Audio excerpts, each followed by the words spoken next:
Tere tulemast siis infopäevale. Täna räägime siis stipendiumist välismaal elavatele Eesti noortele erialase praktika läbimiseks Eestis. Ma räägin alguseks paari sõnaga kiirelt selle programmi taustast, seejärel tutvustan päevakava ehk mis meid täna ees ootab. Mõne sõnaga nüüd selle programmi taustast, et see programm on ellu kutsutud ja rahastatud Eesti Välisministeeriumi poolt ja eelmisel aastal esimest korda sai see siis ellu viidud, et kodanikuühiskonna sihtkapitali roll on selles programmis siis elluviija ja koordineerija. Ja mina olen Sandra Paulus, mina olen kodanikuühiskonna sihtkapitali koordinaator ja koordineerin ka seda programmi ehk kõikide küsimustega, muredega ja rõõmudega võib julgelt minu poole pöörduda, et minu kontaktid leiate siit slaidi pealt kui ka siis KÜSK-i kodulehelt.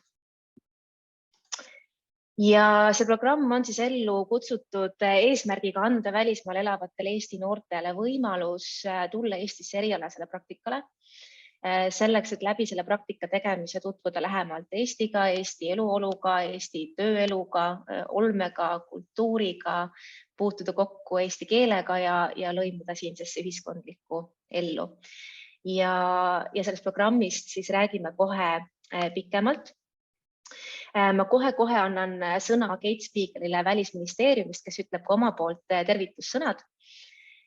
Seejärel vaatame koos kogemuslugu, mille on eelsalvestanud meile eelmisel aastal stipendiumi saanud Robbie Roht, kes käis siis Austraaliast Eestis tegemas oma praktikat selle stipendiumi toel.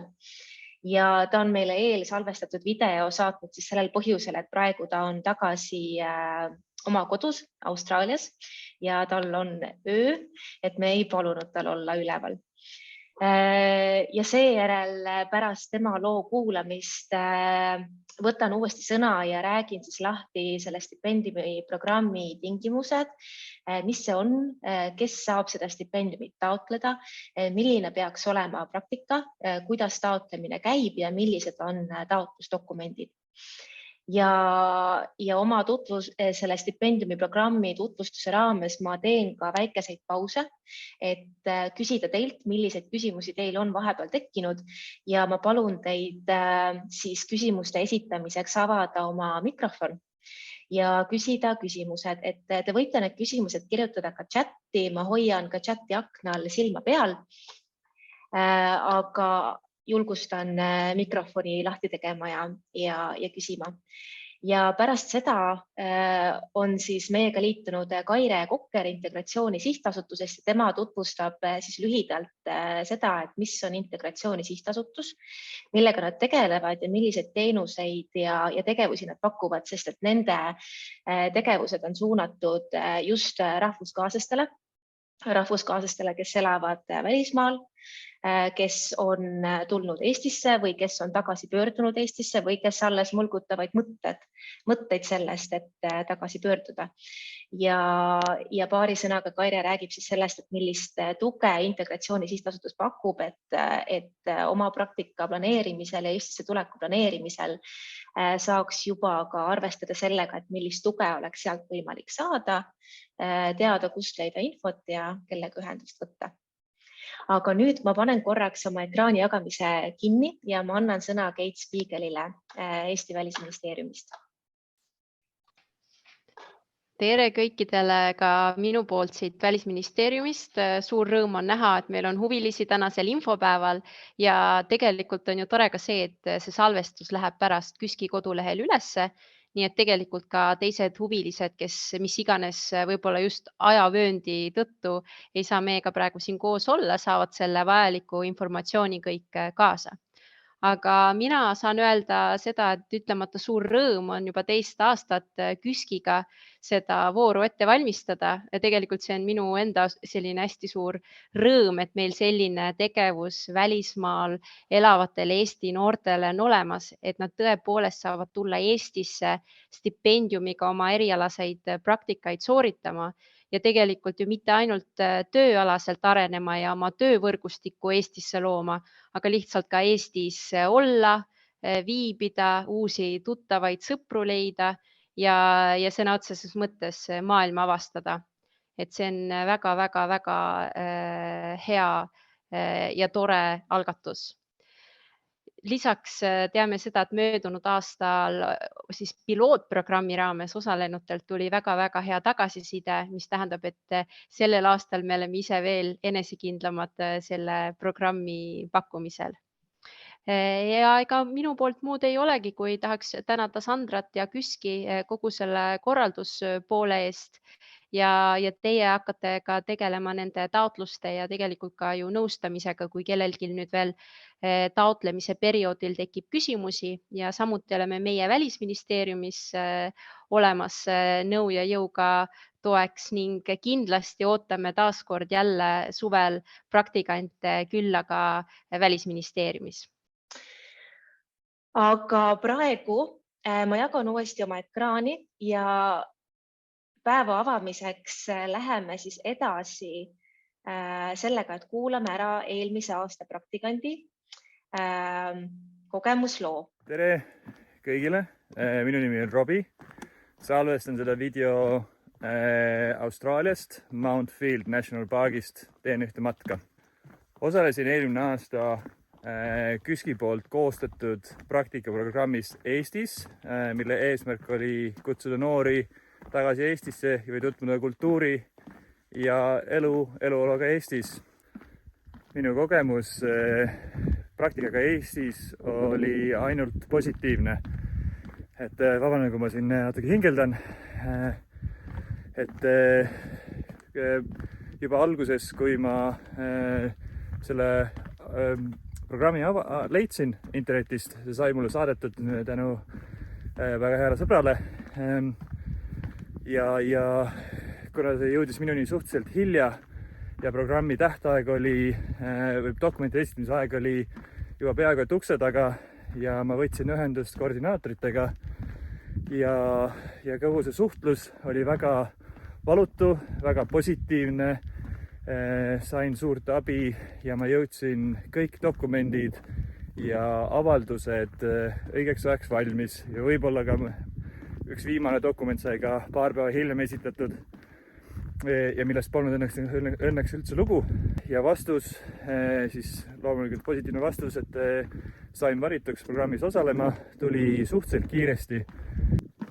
Kui ma Eestisse saabusin, siis õige peaga alustasin oma praktikaga, kuna valisin 2-kuuse programmi ja ma arvan, et see oli kõige õigem valik, et kuuajasest ei oleks olnud mulle piisav.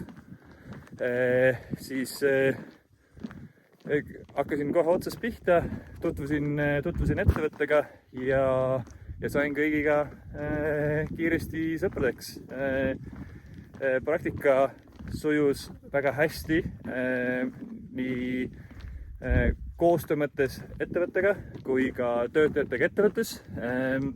Mind võeti väga kiiresti omaks ja õppisin väga palju. Minu praktika ootused läksid kindlasti 100% asja, et see, millest ma ootasin ja lootsin, läks kõik täide. Ma sain väga toredaid tutvusi, uusi oskusi, õppisin uusi eestikeelseid sõnu, millest ma polnud varem mitte midagi kuulnud. Kuna kõik siin maailmas areneb, nii ka ehitussektor, et tööriistad, võtted, töövõtted ja kogu üldiselt kokkuvõttes oli see ainult väga positiivne kogemus. Oli päris kahju, et programm läbi sai või praktika, et oleks võinud isegi pikem olla. Mul ei oleks selle vastu midagi olnud, et jääda 3-4 kuuks. Ja kui praktika koht läbi sai või praktika aeg läbi sai, siis meeldiv oli see, et mulle pakuti lausa püsivat kohta, et öeldi, et kuule, et äkki su lennud ikkagi katkestatakse ära ja tagasileng Austraaliasse ei toimugi. Et see oli naljatades. Ja mul olen siiamaani suhelnud ettevõtte omanikega ja ka töötajatega, et kes teab, mis tulevik toob. Võib-olla siin lähitulevikus leian ennast tagasi taas selles toredas keskmise suurusega Eesti ettevõttes. Kokkuvõtteks tahaks öelda siis seda, et kui teil on natukenegi mingisugust hirmu või probleemi, siis KÜSK-i töötajad ja koordinaatorid on väga abivalmid, väga kiired reageerima. Ja kui on hirm näiteks Eestisse natukeseks ajaks jäämiseks või millegi eest, siis see kindlasti ei ole põhjendatud, et kõik on väga abivalmid, toredad ja soovin kõigile jõudu ja jaksu. Loodan, kes iganes siis võtab programmist osa, edu ja naudi Eestit ja Eesti kultuuri. Suured tänud, nägemist! Läheme siis edasi stipendiumiprogrammi tutvustusega. Nagu eelnevalt paari sõnaga mainitud, selle stipendiumi eesmärk on siis rahvuskaaslastest noorte lõimumine Eesti ühiskondlikku ellu ja seda stipendiumit saab taotleda Eestis toimuvaks erialaseks praktikaks. Nüüd stipendiumi taotluste esitamise tähtaeg on 24. aprillil kell 3 ja see kell 3 on siis Eesti aja järgi. Ja praktika toimumise periood on 1. juulist kuni 30. novembrini, ehk siis see on see ajavahemik, mille sisse saab planeerida praktika. Nüüd paari sõnaga sellest, kes saab stipendiumit taotleda. Ma olen siin üleval välja toonud ka KÜSK-i kodulehe aadressi, mis on siis kysk.ee, KÜSK Y-ga, /RKS nagu rahvuskaaslaste stipendium 23. Selle lehe pealt te leiate väga põhjaliku informatsiooni selle programmi kohta ja ka programmi tingimused, mis on siis selline raamdokument, kus on kõik info, mida ma teile täna siin räägin, selgelt ka lahti kirjutatud, et sellelt kodulehelt leiate siis ka jooksvalt selles protsessis olles informatsiooni. Ja kes siis saab stipendiumit taotleda? 21 kuni 35-aastane noor ja see on siis mõeldud taotlemise hetkel, ehk siis tähtaeg on 24. aprill ehk siis 24. aprilli seisuga peaks siis taotleja olema vähemalt 21-aastane ja kuni 35-aastane, kaasa arvatud on siis need vanused. Ja Eesti päritolu noored, et kas siis välismaal sündinud noored või Eestist erinevatel põhjustel ära kolinud ja vähemalt viimased 5 järjestikust aastat väljaspool Eestist elanud noored. Ja taotlemise hetkel peab elukoht olema välisriigis. Näiteks, et kui on tekkinud mõte tagasi pöörduda Eestisse ja olete selle sammu juba teinud, et siis seda stipendiumit taotleda ei saa, et see stipendium on siis mõeldud nendele noortele, kes on Eestist pikalt ära elanud ja kellel oleks just vaja sellist silda selle kokkupuutepunkti loomisel või taasloomisel.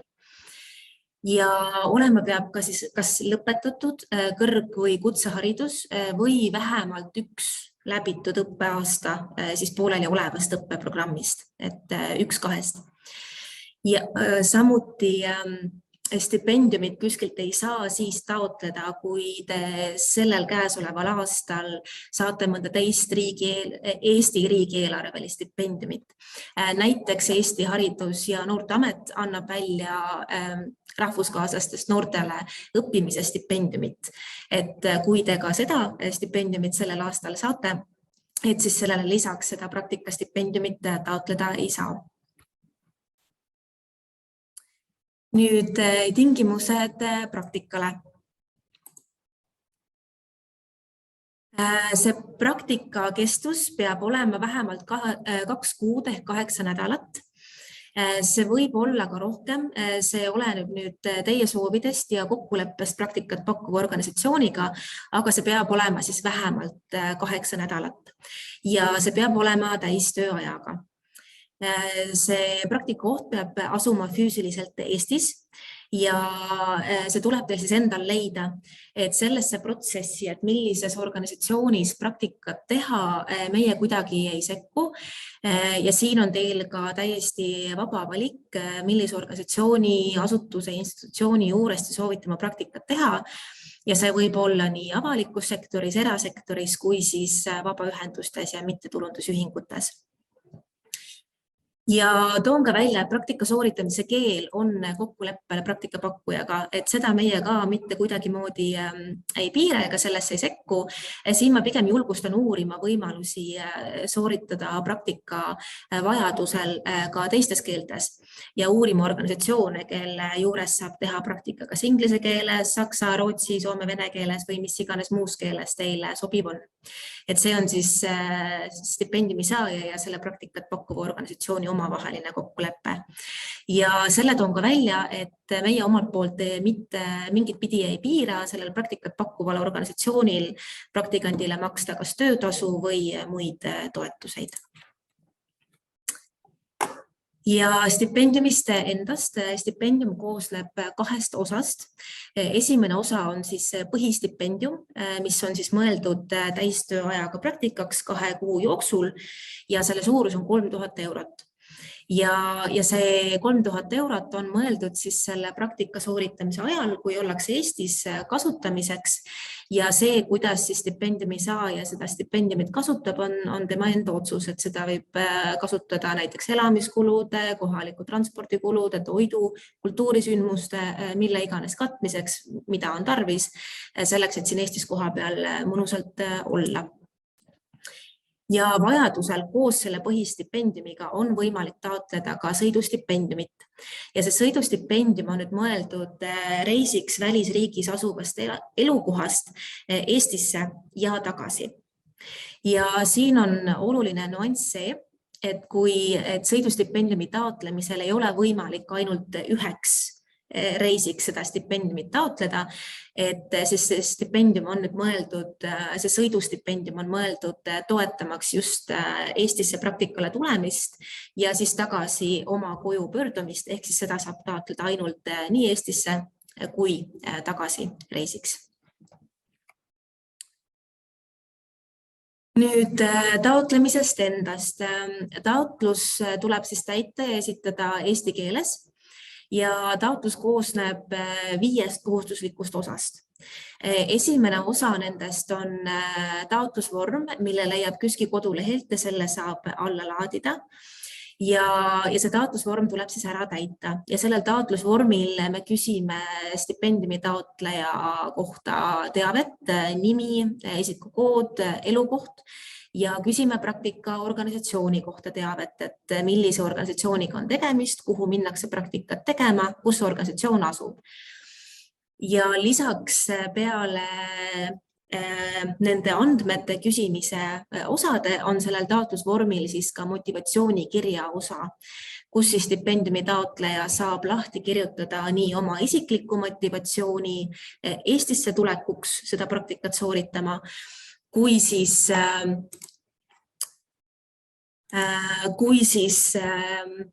selle praktika koha, selle valdkonna või selle erialaga seotud motivatsiooni ja ka selle pikema vaate näiteks, et mida selle praktika sooritamise lõpuks soovitakse saavutada. Taotlusvormile lisaks tuleb panna juurde oma CV, mis on siis ka eesti keeles. Ja kolmanda osana tuleb juurde panna digitaalselt allkirjastatud kinnituskiri siis selle Eestis asuva praktikat pakkuva organisatsiooni poolt. Selle kinnituskirja vorm on koos taotlusvormiga alla laetav KÜSK-i kodulehelt ja see tuleb siis sellel organisatsioonil ära täita, et seal organisatsioon kirjutab oma kontaktandmed ja selle kinnituskirjaga see organisatsioon kinnitab, et ta on teile nõus pakkuma praktikat, mis kestab vähemalt 8 nädalat ja toimub füüsiliselt Eestis. Ja selle kinnituskirja siis selle Eestis asuva organisatsiooni esindaja allkirjastab digitaalselt ja see fail tuleb siis koos selle taotlusvormi ja oma CV-ga meile saata. Nüüd neljandaks osaks on õppeasutuse kinnitus, kas siis õppimise kohta või õpingute lõpetamise kohta. Et kui te olete õpingud lõpetanud, siis selleks võib olla näiteks diplom, mille te olete saanud. Ja kui teil on õpingud käimas ja vähemalt üks õppeaasta on läbitud, siis seda õppimise kinnitust saab küsida oma õppeinstitutsioonist ja see võib olla siis originaalkeeles, et seda ei pea kuidagi hakkama tõlkima.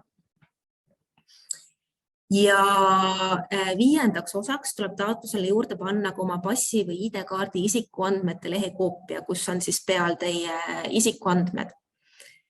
Ja kui teil on Eesti pass või Eesti ID-kaart, siis sellest piisab. Aga kui teil ei ole Eesti passi ega Eesti ID-kaarti, siis me palume ka lisada taotlusele oma Eesti päritolu kinnituse. Selleks võib olla näiteks teie enda sünnitunnistus, kus on märge Eesti päritolu kohta või teie vanemate sünnitunnistus või teie vanavanemate sünnitunnistus või näiteks märge Eesti päritolu kohta teie vanemate või vanavanemate passis. Et neid võimalusi on erinevaid, et siinkohal ma kindlasti julgustan, et kui te kahtlete või kõhklete, et see dokument, mis teil parasjagu on, et kas see on see või kas see on nii-öelda piisav, et siis võite alati minuga julgelt küsimust võtta. Ma saan selle dokumendi enne taotlemist ka üle vaadata ja anda teile kinnituse, et kas see siis on sobilik. Ja viimane ei ole kohustuslik, vaid soovi korral võite lisada ka eestikeelse soovituskirja, et kui teil on soovitaja, siis selle soovituskirja võite lisada. Ja nüüd viimasena ma kommenteeriks seda taotluse CV ja motivatsiooni soovikirja esitamist eesti keeles. Et ka eelmise aasta kogemuse baasil me oleme väga teadlikud, et kõik stipendiumi taotlejad ei räägi kas üldse eesti keelt või nende eesti keele oskus või kirjakeele oskus ei ole alati hea. Ja see on väga okei. Ja nende dokumentide hindamisel ja lugemisel meie mitte mingit pidi õigekeelt ega keelekasutust ei hinda, et kasutada võib ka tõlketarkvara, see on täiesti aktsepteeritav. Oluline on lihtsalt see, et see sisu oleks selge. Näiteks, kui te kirjutate oma motivatsioonikirja, et siis pigem mõelge, selle motivatsioonikirja eesmärk on ka see, et te saate ise läbi mõelda oma motivatsiooni selleks, et mis eesmärgiga teie tahate Eestisse tulla, mida te loodate siit saada, millist mõju see praktikaks teile avaldada ja te saate selle kirja panna ja tõlkida eesti keelde, et pigem kirjutada sisukalt, põhjalikult, kui võib-olla peljata õigekeelt ja kirjutada 2-3 lausega. Et lihtsalt julgustuseks, et tõesti keelekasutust ja õigekirja kontrolli me kindlasti ei tee. Et meie jaoks on oluline sisu.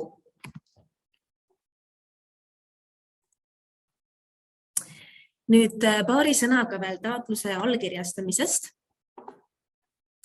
Enne kui ma räägin taotluse allkirjastamisest, siis Lisette Polli on küsinud, et kui pikk peaks motivatsioonikiri olema. Seda pikkust me ei ole kuidagi moodi piiranud, et selle motivatsioonikirja eesmärk ei ole pikkus omaette, ehk siis lihtsalt sellepärast, et kirjutada pikka teksti, et seda pigem mitte teha. Et oluline on võib-olla see, et teie jaoks kõik oluline sisu on seal olemas. Ja selle motivatsioonikirja eesmärk, ma paari slaidi pärast ka jõuan sinna, on see, et kui teie taotlused saabuvad KÜSK-i, me vaatame need taotlused üle ja siis need taotlused loevad KÜSK-i nii-öelda hindajad.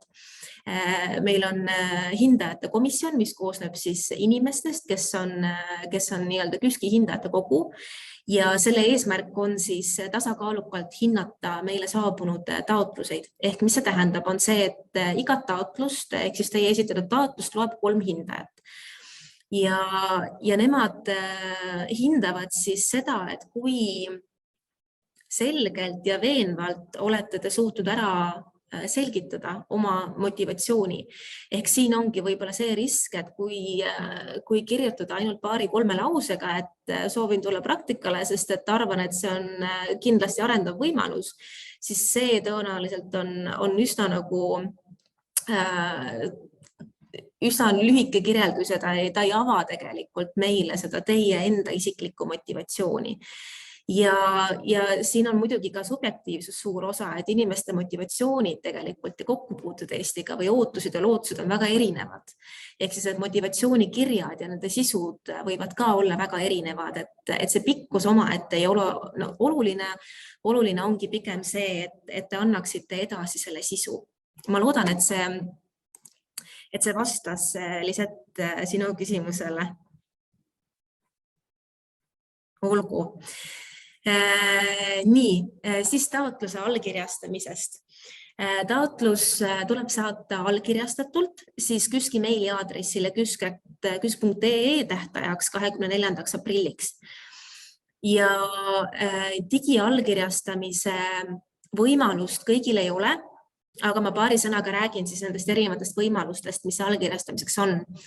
Kõige parem ja efektiivsem võimalus on digiallkiri, et kui teil vähegi on võimalik kasutada kas siis Eesti ID-kaardi olemasolul Digidoc tarkvaraga, Eesti ID-kaardi digiallkirja või platvormil docobit.com saab anda allkirju erinevate Euroopa Liidu riikide digiallkirjastamist pakkuvate teenustega.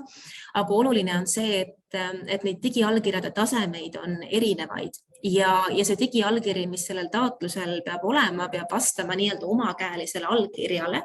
Seda kutsutakse ka tase QES. Et näiteks see, mida platvorm Docobit pakub ja see, mida pakub Eesti Digidoc tarkvara, see kenasti sellele tasemele vastab. Küll aga näiteks PDF-dokumendis pandud, seal on võimalus ka kasutada seda sign-paneeli, et need sellele tasemele ei vasta, lihtsalt taustainfoks. Ja kui nüüd on nii, et ei ole võimalik kasutada Digidoc tarkvara ega seda Docobit platvormi, siis saab taotluse allkirjastada käsitsi.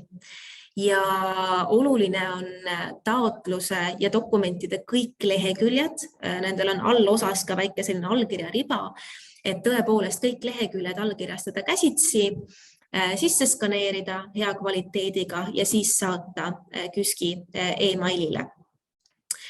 Et tegelikult siin on võimalik kasutada ka nendel, kellel on näiteks Adobe tarkvara, kus pakutakse võimalust kirjutada oma allkiri paberile, pildistada see üles ja siis see PDF tarkvara lubab selle panna nii-öelda sellele dokumendile otsa arvutis. Et olenevalt nendest võimalustest, mis teil siin kasutada on, aga üks lihtne võimalus on tõesti siis panna omakäeline allkiri kõikidele dokumentidele skaneerida. Ja siin toon ka selle välja, et stipendiumi saamisel tuleb meil allkirjastada stipendiumileping ja kui taotlust saab allkirjastada veel käsitsi ja skaneerides, siis lepingut selleks, et leping oleks õiguslikult siduv, me saame allkirjastada kas ainult digiallkirjaga või kui digiallkirjastamise võimalust ei ole, siis peame tegema seda käsitsi, mis tähendab siis seda, et meie omalt poolt prindime lepingud välja, paneme sinna oma allkirjad, saadame postiga 2 eksemplari. Teil tuleb siis 1 eksemplar endale jätta, 1 eksemplar allkirjastada ja meile postiga tagasi saata. Ja kui me oleme siis selle lepingu teilt kätte saanud, siis me saame selle stipendiumi makse teha. Et siin peab lihtsalt arvestama sellega, et postiteenus võtab aega, et siin ma julgustan kindlasti uurima, millised on teie digiallkirjastamise võimalused, et see on kõige kiirem ja tõhusam lahendus nii taotlust kui hiljem ka lepingut allkirjastada. Ja kui sellega seoses tekib küsimusi, siis taaskord võite alati mulle julgelt kirjutada. Nüüd natukene paari sõnaga ka hindamisest ehk mis saab siis, kui taotlused on KÜSK-i saadetud.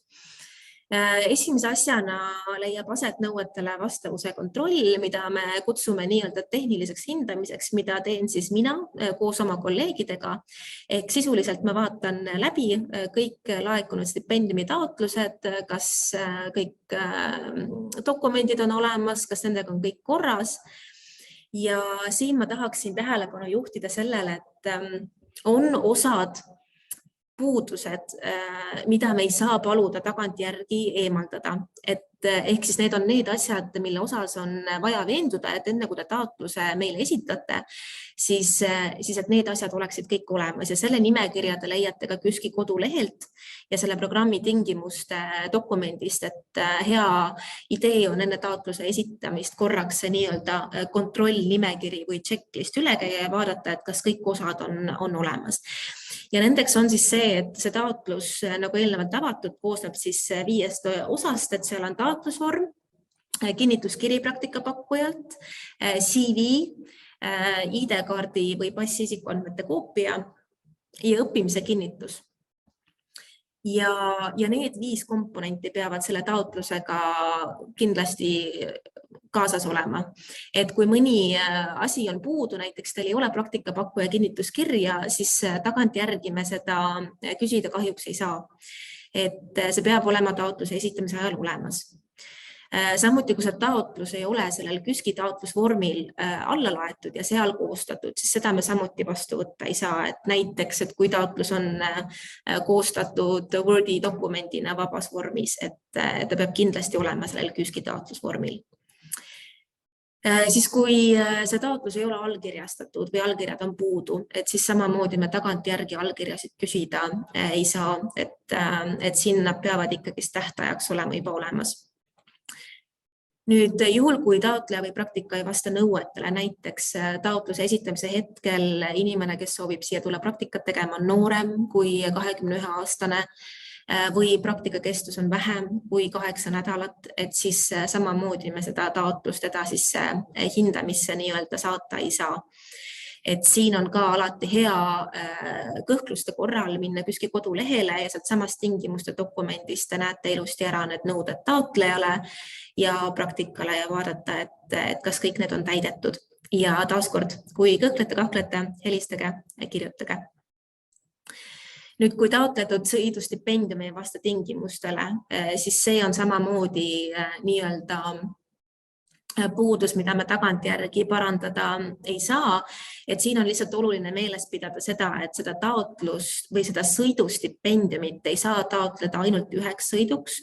Või kui te soovite sõita Eestisse, aga pärast praktika lõppemist sõita mingil põhjusel hoopis kuhugi mujale riiki, et siis samuti selleks ei saa seda KÜSK-i sõidustipendiumit taotleda, et seda sõidustipendiumit saab taotleda siis ainult selleks, et tulla siia seda praktikat tegema oma välisriigis asuvast elukohast Eestisse ja siis pärast tagasi. Ja kui taotlus ei ole täidetud eesti keeles, et siis me ka seda vastu võtta ei saa. Et need on need olulised nüansid enne taotluse esitamist, kindlasti vaadake need üle.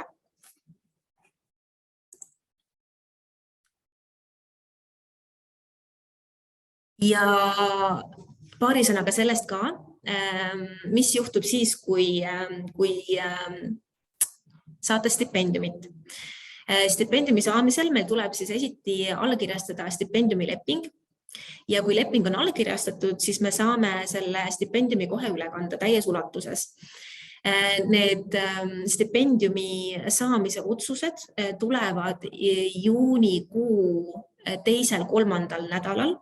Ehk siis sellel hetkel võib oodata otsust ja sellel hetkel saame hakata siis ka sõlmima lepingut. Ja seda põhistipendiumit ehk 3000 € saab siis kasutada selles praktika sooritamise vahemikus ehk juuli algusest kuni novembri lõpuni. Sõidustipendiumiga on nüüd natukene teistmoodi, et seda saab kasutada ka kuu aega varem ja kuu aega hiljem. Et see annab natukene rohkem paindlikkust loodetavasti juurde, et kui need stipendiumi otsused tulevad juunikuu keskel, et siis seda sõidustipendiumit saaks juba kasutada piletite ostuks ja samamoodi näiteks, kui te olete oma praktika planeerinud oktoobrisse, novembrisse, et siis te ei pea kohe novembrikuu viimasel päeval lennuki peale kiirustama, vaid kogu detsembri vältel võib olla siis see tagasireis selle KÜSK-i sõidustipendiumi abiga ostetud. Ehk siis perioodil 1. juuni kuni 31. detsember saab seda sõidustipendiumit kasutada piletite ostmiseks ja reisimiseks. Ja paari sõnaga ka sellest, et mis kohustus kaasneb stipendiumi saamisega. Ja see kohustus on siis aruanne esitada KÜSK-ile, et me väga soovime teada, kuidas on praktika läinud ja milliseid kogemusi olete saanud.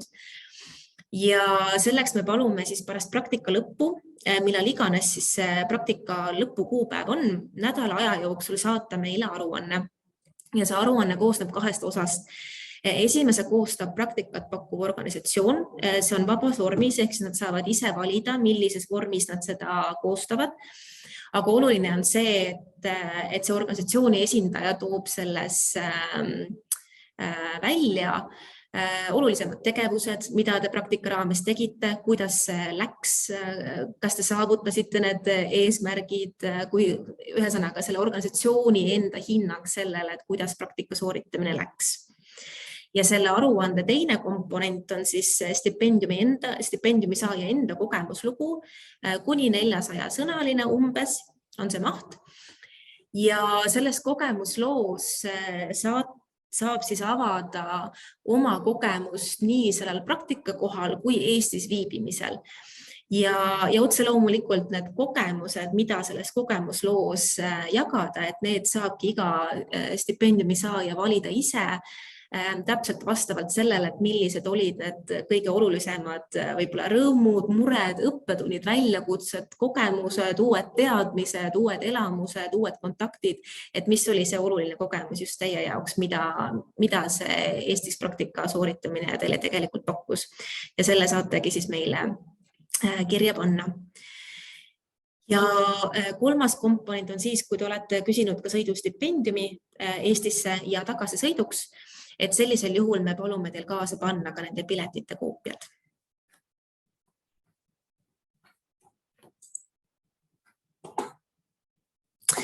Ja taotlus tuleb siis esitada eesti keeles. Kõik dokumendid palume siis digiallkirjastamise korral panna ühte digikonteinerisse ja saata aadressile kysk@kysk.ee 24. aprilliks kella 3 Eesti aja järgi. Ja kogu info leiate siis kysk.ee /RKS 23. Sealt leiate tingimused, leiate taotlusvormi, leiate praktika pakkuja kinnituskirja ja minu kontaktid. Milliseid küsimusi teil on nüüd tekkinud? Liiset, palun. Tere! Mul oli küsimus lihtsalt nagu eesti keele oskuse kohta ja no ma tean, et te seletasite, et teie näiteks ei kontrolli seda õigekeelsust ja niimoodi, aga kuidas on, kui me nüüd saadame oma neid avaldusi erinevatesse töökohtadesse, et kuidas oli näiteks eelmine aasta aplikantide kogemus sellest, et kuidas need institutsioonid võtsid vastu need avaldused, mis näiteks ei olnud kõige korrektsemas eesti keeles või jah, nagu selles suhtes, et ma lihtsalt ise pabistan selle kohta, et kuidas ma küsin tööd, kui mu kirjakeel ei ole just 100%. Ja arusaadav, aitäh selle küsimuse eest. Eelmisel aastal käis selle programmi raames nüüd 16 praktikanti ja tegelikult seda, et kuidas see organisatsioon või need organisatsioonid, kuhu nemad võib-olla kandideerisid ja milliseid vastused nad said, et seda teavet mul tegelikult ei ole. Ja seda ma kujutan ette, on ka päris raske hinnata, sest et see sõltub suuresti sellest organisatsioonist ja tegelikult sellest organisatsiooni kultuurist ja töökeelest ja nii edasi. Aga selle baasil, mida ma kuulsin, kui ma Eestis kohtusin nende praktikantidega, kes siin olid, nemad jagasid väga positiivseid kogemusi ja nende tagasiside järgi oli neil pigem lihtne saada erinevate organisatsioonide esindajatega vestlema või suhtlema või kontakti, et enamasti ei jäädud vastuseta. Ja meil oli ka paar stipendiumi saajad ja praktika sooritajad, kes kas ei rääkinud üldse eesti keelt, et olenevalt nende praktika kohast, et praktikat sooritati ka teistes keeltes, ja oli stipendiumi saajaid, kes rääkisid väga vähe eesti keelt, et ka nende kogemus oli, et nad leidsid endale üsna edukalt selle organisatsiooni, kus nad said seda praktikat teha, et ma kindlasti julgustan lihtsalt väga otse ja väga ausalt pöörduma ja mitte võib-olla pelgama seda, et kas sealt võib tulla mõni negatiivne vastus või kas te võite jääda üldse vastuseta, et kindlasti pigem julge pealehakkamisega, et nii palju, kui ma olen kuulnud, siis need tagasisidet on alati olnud positiivsed. Okei, aitäh, see on väga julgustav.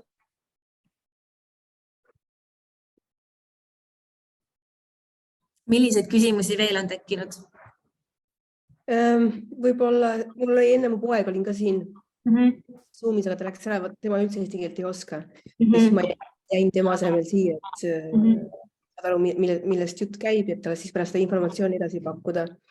Tal on hästi raske olnud leida firmat, kuhu saada praktiseerima, kuna eesti keelt ei oska. Aga mul onutütrel on tuttav, kellel on firma, et võib-olla sa saab kuskilt sellise variandi ikkagi, et minna proovida praktiseerima. Aga ei ole lihtne leida selle alal, mis sa tahtis nagu praktiseerida, et peab tegema midagi muud, mis ei ole täitsa tema nagu see õpingutega seotud.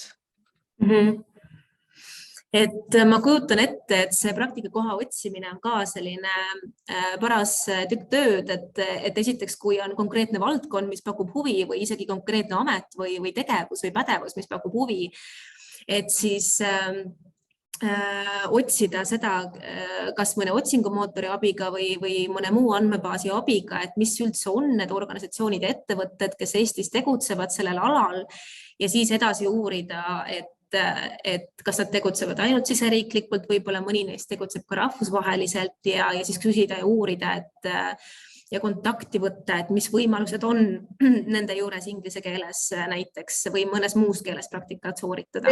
Jah, aga see keele osas ongi olnud vist kõige raskem, et oleme proovinud leida, kui oleks eesti keelt osanud, et siis oleks võib-olla isegi lihtsam olnud leida kohta, aga kuna eesti keelt oska, siis on hästi raske leida praktikakohta.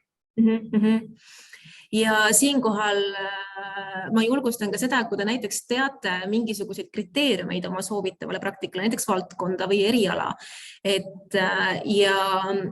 ja siis te võite alati pöörduda ka minu poole, et ka mina oma teadmiste baasilt saan vaadata ja ehk aidata ja suunata kas mõnda andmebaasi või kuhugi suunas, et kust seda niidi otsa hakata nagu harutama. Et ka sellega võib julgesti küsida nõu. Okei, ma ütlen teile siis edasi.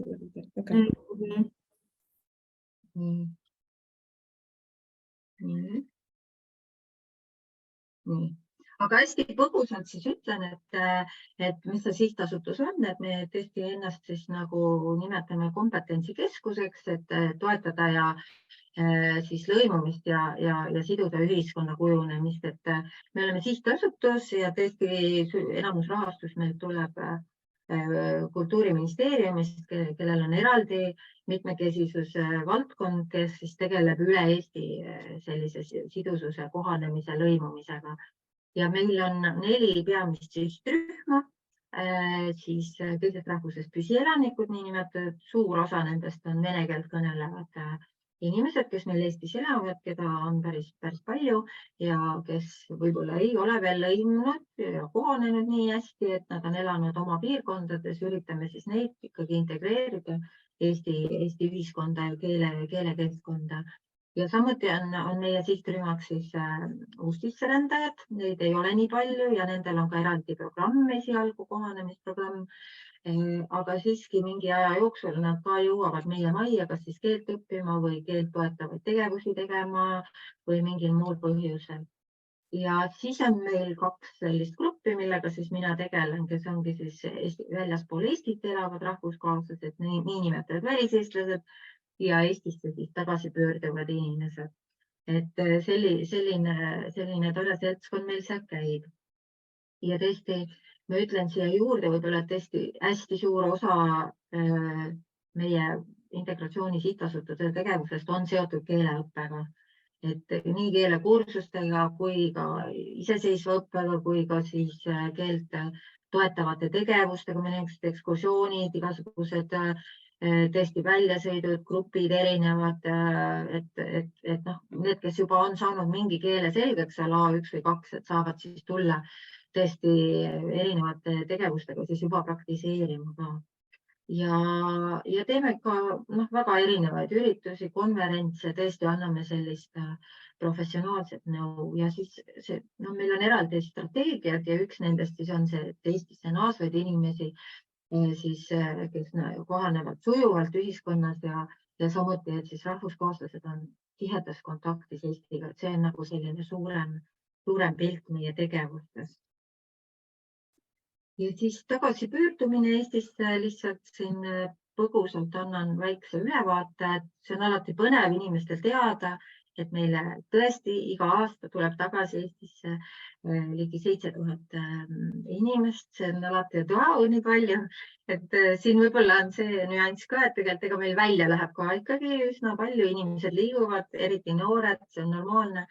Aga see tendents ikkagi, et rohkem pöördub tagasi, kui läheb välja, on juba viimased aastad olnud kogu aeg tõusujoones, nii et rohkem ikkagi tuleb tagasi Eestisse, kui läheb välja. Ja tõesti, ma olen siia kirjutanud 35 erinevat riiki, ma arvan, et neid on isegi rohkem ja tõesti, meil tuleb igalt poolt inimesi ja tuleb inimesi, kes võib-olla kunagi pole elanudki Eestis, samamoodi siin Kristiine ütles, et tema poeg siis ei räägi eesti keelt ja sellest ei ole ka midagi. Meil on tulnud siin Venezuelast, kes vaevu räägivad inglise keelt, et põhikeel on olnud ikkagi hispaania keel või siis tõesti Argentiinast ja Brasiiliast, seal on kõik nagu kas portugali keel või mingi hispaania keel ja prantslased on meil Prantsusmaalt tulnud, kes tõesti noored, kes võib-olla ei oska esialgu isegi inglise keelt, neid kolme keelt, vene, eesti, inglise, mis meil siin kasutusel on, aga nad on saanud järje peale ja tegelikult noored võtavad keele väga kiiresti keelekeskkonnas omaks, eriti kui on huvi ja soov. Et selles mõttes ma julgustan ka neid ikkagi tulema ja seda Eesti õhku nuusutama, keelt ja kultuuri ja uskuge mind, ma arvan, 2 kuuga on ikkagi juba hoopis teine tunne ja siis see keel hakkab ka üsna kiiresti tulema. Ja tullakse siis nii peredega kui ka meil on praegu selline trend ikkagi, et päris paljud tulevad noored.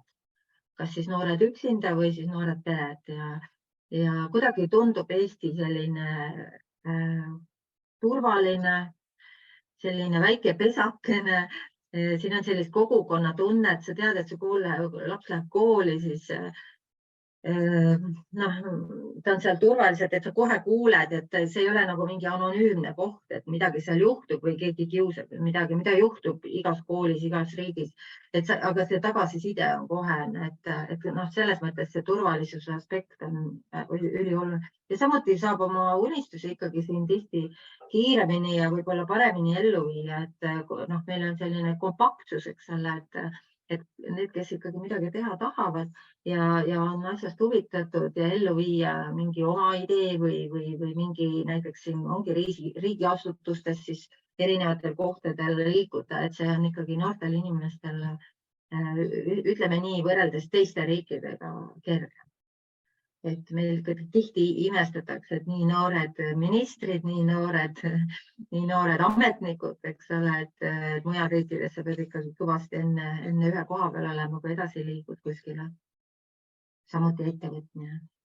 Ja kuidas siis kõige rohkem küsitakse, mis infot on ikkagi, et kas ma tööd leian, kas ma lapsed kooli saavad, kus ma selle elamispinnal leian ja ka toetuste kohta küsitakse, et kuna paljudes Euroopa riikides on ikkagi olulised need toetused nagu oluline eluosa isegi, ma ütleks, siis nende kohta on ka meil info olemas, et loomulikult ma võin siin julgelt ja uhkelt öelda, et meil ikkagi peretoetused on väga heal tasemel, et see ka muidugi ajendab noori peresid siia tagasi tulema, et kui on meil just viimane üks juhtum oli, et mees oli vist Inglismaalt, naine oli Eestis, nad elasid tegelikult Iirimaal, aga lõppkokkuvõttes ütles, et kuskil pole parem ikkagi kui Eestis, et kui hakata pere peale mõtlema, et kõik need emapalgad, laste nagu peretoetused, see turvalisus, et see kõik nagu on hästi oluline.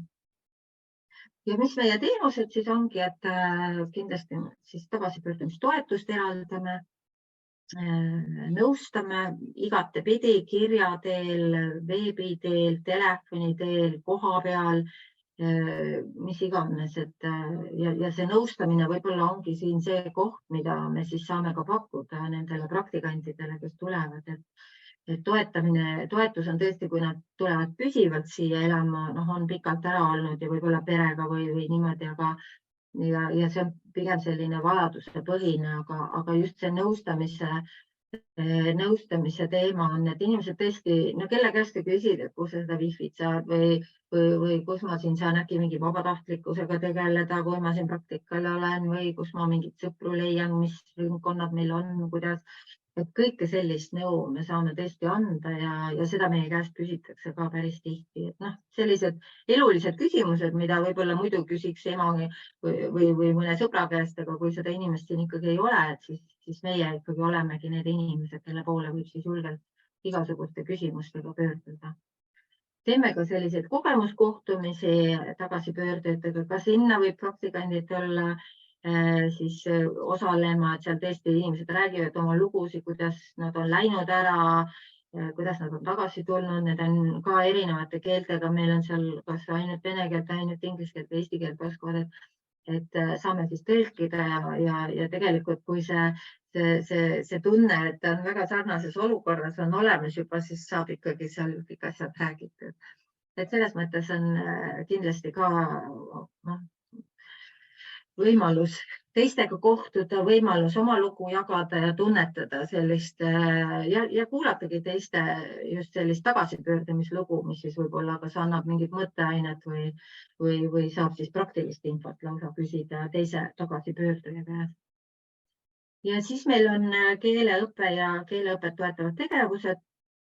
Samuti ma ütlesin, et keeleõppe, ütleme nii jällegi, seal meil on järjekorrad, et kui inimene tuleb Eestisse elama ja tal on vaja keeleõpet, siis ta tuleb meie juurde ja paneb ennast põhimõtteliselt järjekorda ja siis ta saab selle järjekorra alusel siis alustada oma kursuseid. Aga keeleõpet toetavad tegevused on nüüd avatud ikkagi jällegi kõigile, et ka suvel on meil erinevaid üritusi, kindlasti tasub vaadata meie integratsioon.ee kodulehele, seal on kohe kalender, seal peab ennast ära registreerima, sest osad grupid on meil väga populaarsed ja seal on niisugused kokandused ja kus nad kinos käivad ja parkides ja muuseumites. Aga jällegi hea võimalus teisi kohata, hea võimalus praktiseerida eesti keelt, hea võimalus kultuuriga tutvuda, et see on see mitu komponenti ühes. Ja nagu ma siin enne ütlesin, kuna meil sihtgrupp on lai, siis mina isiklikult ka tegelen siis välisriigis elavate eestlastega, et ma ei tea, kui palju te teate, aga me toetame ka väliseesti noorte keelelaagreid suvel, kus meil on siis natukene nooremad, 13–18, siis 66 noort, tavaliselt meil 3 vahetuses erinevas käib, 22 on siis ühes. Ja samuti siis seal on ka siis 8 eesti noort ühes vahetuses, et saavad siis jällegi suhelda, tandemõpet, keeleõpet teha, kultuuri, käia siis väljas kuskil looduses või nad peavad mõnes linnas seal Viljandis või Tartus ja need on hästi populaarsed ja me just järgmine nädal plaanime avada registreerimise.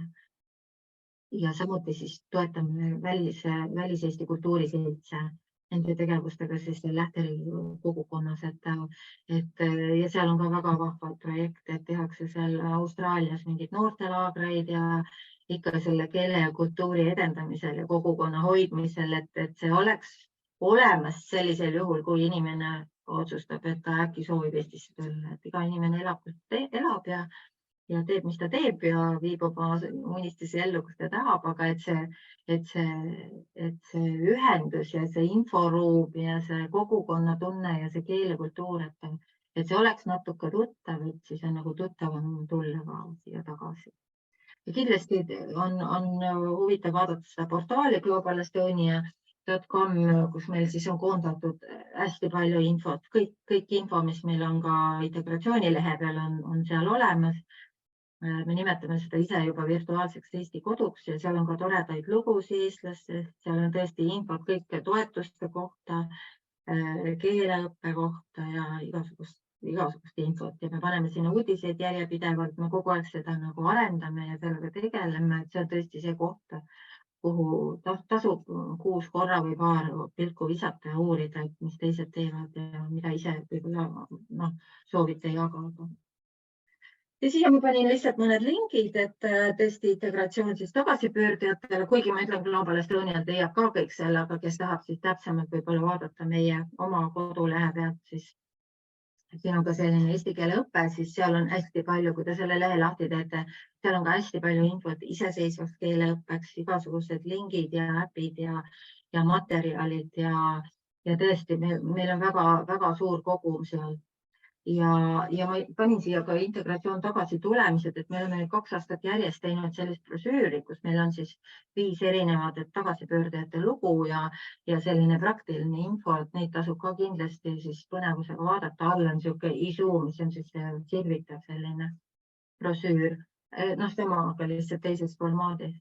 Et tasub neid vaadata, tõesti toredad, vahvad inimesed, osad ei räägi keelt, osad pole siin kunagi enne käinud, kui tulid esimese raksuga. Et meil oli üks pere tuli Kolumbiast vist, 2 lapsega ja tõesti see mees oli vist 3. või 4. põlve alles eestlane, et tegelikult kuna ta teine pool perest on üks tumedapereline, aga nimi oli täiesti Eesti nimi ja 2 last.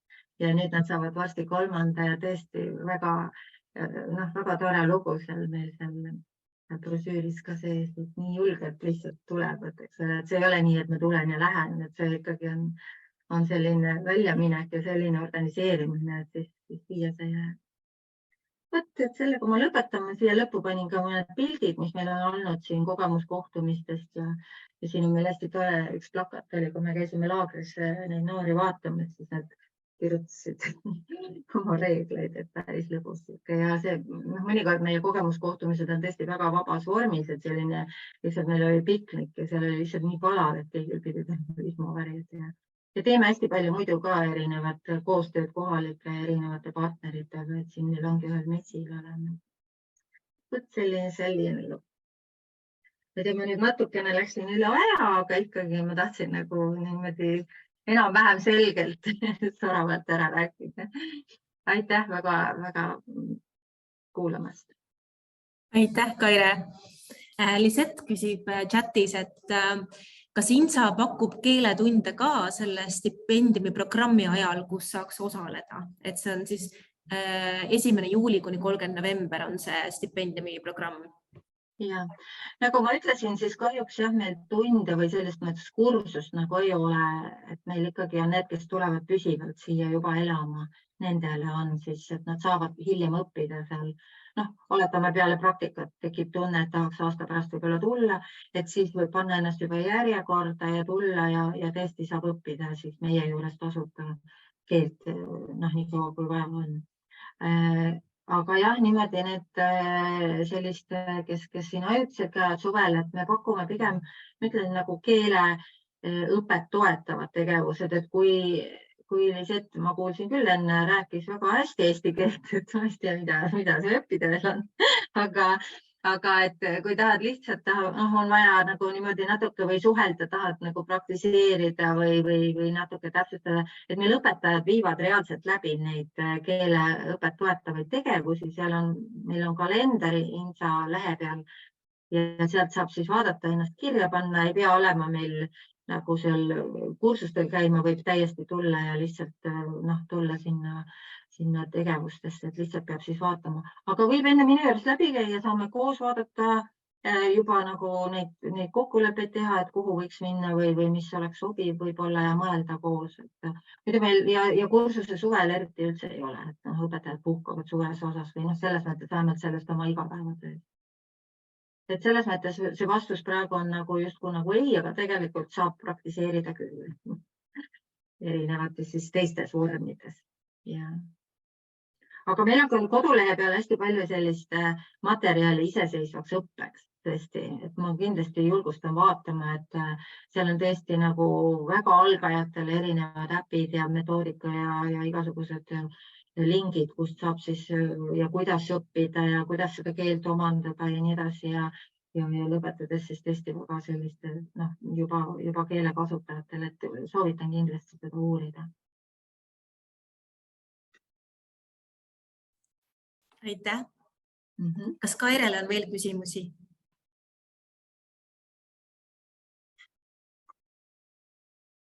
Ja kui tagasipöördumisest või midagi nagu mingit infot elukoha, nagu ma ütlesin, et kui on vaja midagi täpsustada, võite enne leppida kokku minuga, kui te saate juba teada, et praktikale tulek on, et me võime siis virtuaalselt kohtuda, et natukene selgitada seda Eesti elu, kust mida leida, võib-olla isegi mingid tavalised asjad, hinnad, mingid elu, kus seda või teist leida või kus mingid grupid on, et kindlasti julgustan ühendust võtma ja siis juba seda, mida rohkem eeltööd on tehtud, seda parem, et kui te siia tulete, siis on juba ports asju olemas, et kui hakkate siis otsima, siis see ajaressurss, eks ole, läheb ja samal ajal praktikal, et siis võib-olla osad asjad juba leiate nii hilja, et siis on juba aeg võib-olla tagasi minna, et kindlasti ikkagi see eeltöö võimalikult teha, et mida, kus, kuidas vaadata, väike plaan valmis.